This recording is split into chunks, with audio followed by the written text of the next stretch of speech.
नमस्कार दोस्तों, स्वागत है आपका हमारे यूट्यूब चैनल अंतिश एजुकेशन में, जहां आपको मिलती है मोटिवेशन एवं कैरियर से रिलेटेड वीडियो। आज की इस वीडियो में हम सभी बात करने वाले हैं। हमारे चैनल के सब्सक्राइबर मोना राजपूत जी पूछ रहे हैं, सर क्या एमएनएस एसएससी और एमएनएस नर्सिंग एक ही चीज़ होता है या अलग अलग चीज़ होता है? तो आज की इस वीडियो में इस प्रश्न का आंसर देने वाले हैं। अगर आप मोना राजपूत जी ये वीडियो देख रहे हैं तो आप सभी को ये प्रश्न का आंसर इस वीडियो में देखने को मिलेगा, तो वीडियो को एंड तक जरूर देखें। तो चलिए शुरू करते हैं। आज की वीडियो में हम बहुत ही जरूरी सवाल का जवाब देने जा रहे हैं। एमएनएस एसएससी और एमएनएस नर्सिंग क्या ये दोनों एक ही चीज़ है या अलग अलग होती है? ये मोना राजपूत जी हमारे चैनल के सब्सक्राइबर पूछ रही है। इनमें क्या फ़र्क होता है, कौन सी नौकरी किसके लिए है और कैसे आप इसमें करियर बना सकते हैं? चलिए सब कुछ विस्तार से जानते हैं आज की इस वीडियो में। तो चलिए बिना वक्त को गवाए शुरुआत करते हैं। सबसे पहले हम लोग जानेंगे मेरे भाई एमएनएस नर्सिंग क्या होती है। सबसे पहले बात करते हैं एमएनएस नर्सिंग की। एमएनएस यानी कि मिलिट्री नर्सिंग सर्विसेज होती है। एमएनएस का मतलब होता है मेरे भाई मिलिट्री नर्सिंग सर्विस। ये भारतीय सेना की नर्सिंग ब्रांच है।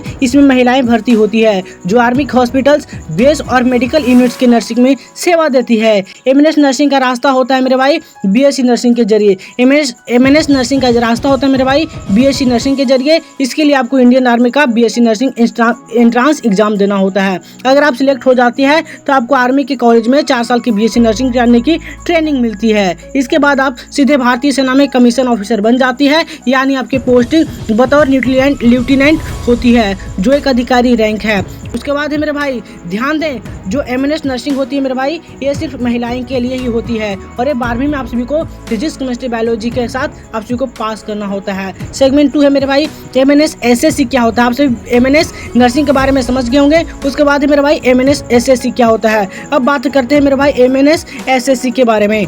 तो अब बात करते हैं एमएनएस एसएससी की। एसएससी का मतलब होता है मेरा भाई शॉर्ट सर्विस कमीशन। ये एक तरह की भर्ती प्रक्रिया है जिसमें महिलाओं को भारतीय सेना की नर्सिंग सेवा में शॉर्ट टर्म यानी कि 5 साल की कमीशन पर लिया जाता है। 5 साल के बाद ये सेवा 5 साल के ब्लॉक्स में बढ़ाई जा सकती है और बाद में अगर जरूरत हो और परफॉर्मेंस अच्छा हो तो परमानेंट कमीशन यानी कि अस्थायी सेवा में भी बदला जा सकता है। ध्यान देने वाली बात यह है मेरे भाई, ध्यान देने वाली बात यह है कि जो महिलाएं बीएससी नर्सिंग करके आती है वो भी आगे चलकर एसएससी के जरिए सेना में कमीशन ले सकती है। ध्यान देने वाली बात यह है मेरे भाई, जो महिलाएं बीएससी नर्सिंग करके आती है वो भी आगे चलकर एसएससी के जरिए सेना में कमीशन लेती है, यानी एमएनएस नर्सिंग वो पढ़ाई और ट्रेनिंग है जिसके बाद आप एमएनएस में आती है और एमएनएस एसएससी वो तरीका है जिससे आपकी भर्ती और सर्विसेज तय होती है। ध्यान देने बात यह है कि जो महिलाएं बीएससी नर्सिंग करके आती है वो भी आगे चलकर एसएससी के जरिए सेना में कमीशन लेती है,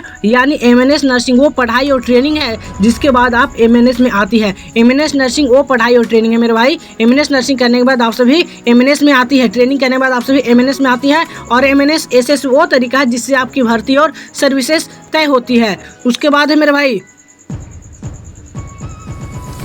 फर्क क्या होता है। तो दोस्तों सीधा सा फर्क समझ लीजिए, एमएनएस नर्सिंग ये वो कोर्स और ट्रेनिंग है जिसमें आर्मी के नर्सिंग कॉलेज में होती है, जिसमें आर्मी के नर्सिंग कॉलेज में होता है। एमएनएस नर्सिंग वो कोर्स और ट्रेनिंग है जो आर्मी के नर्सिंग कॉलेज में होता है, बीएससी नर्सिंग। और एमएनएस एसएससी वो कमीशन टाइप है, यानी भर्ती का तरीका है जिससे बीएससी नर्सिंग करने वाली महिलाएं सेना में कमीशन ऑफिसर बनती है। मतलब बीएससी नर्सिंग से पढ़ाई होती है और एसएससी से भर्ती होती है। बीएससी नर्सिंग से क्या होती है मेरे भाई, पढ़ाई होती है और एसएससी से भर्ती होती है। दोनों जुड़े हुए हैं लेकिन अलग अलग चीज़ें हैं। उसके बाद है मेरे भाई कौन कैसे जुड़ सकता है इससे। अगर आप क्लास 12 12वीं पास हैं और सेना में करियर बनाना चाहती है तो एमएनएस बीएससी नर्सिंग के लिए अप्लाई करें, एग्जाम दें और ट्रेनिंग लें। इसके बाद आपको एमएनएस एसएससी के जरिए कमीशन मिलेगा। अगर आप पहले से नर्सिंग डिग्री जैसे कि जीएनएम या बीएससी नर्सिंग कर चुकी है तो कभी कभी डायरेक्ट एसएससी के लिए भी भर्ती आती है। इसके लिए आपको ऑफिशियल नोटिफिकेशन चेक करते रहना होगा। उसके बाद है मेरे भाई, तो दोस्तों ये थी पूरी जानकारी एमएनएस एसएससी और एमएनएस नर्सिंग में क्या फ़र्क है और आप इनमें कैसे करियर बना सकते हैं। अगर आपको ये वीडियो पसंद आया हो तो लाइक जरूर करें, शेयर करें अपने दोस्तों के साथ और सब्सक्राइब करना मत भूलिए, क्योंकि हम लाते रहते हैं ऐसे ही काम की जानकारियाँ। अगर आपके मन में कोई सवाल है तो कमेंट में लिखिए, मैं ज़रूर जवाब दूंगा। और इनका एक सेकेंड भी प्रश्न था कि कितनी हाइट होनी चाहिए, तो अगली वीडियो में हम लोग सेकेंड प्रश्न का आंसर देने वाले हैं। तो चलिए वीडियो पसंद आओ तो लाइक करके सब्सक्राइब कर लीजिए। फिर मिलेंगे अगली वीडियो में, तब तक के लिए धन्यवाद।